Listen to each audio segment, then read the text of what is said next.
So, have you ever had one of those days where you've had to temper good news and bad news at the same time? For example, I was stirred from my morning slumber today by a phone call that one of our church members had passed away. That's never news that you want to wake up to, and it's really sad.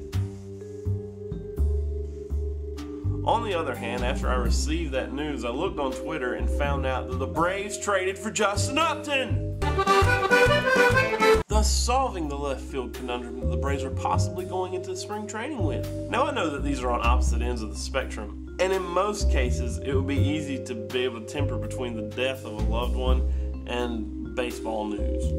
But I gotta admit, I like baseball like people like their dogs. I get a lot of enjoyment out of it, I'm sorry.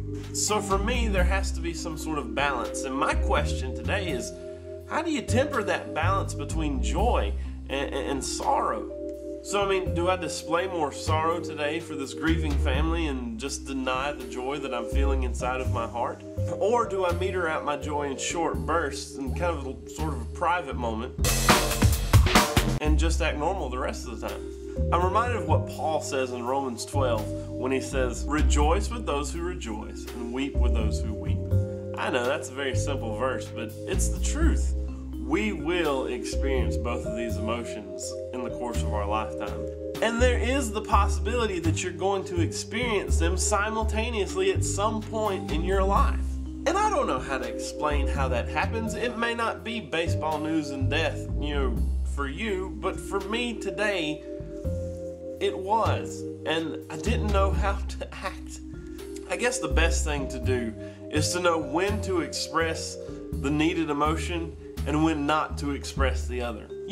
To be conscious of the emotion that you need to release at the given time. I don't know. Somehow I feel like I tried to just make something really complicated out of something that's pretty simple. Mama said there would be days like this. What? They traded Martin Prado too? That's it. Day's ruined.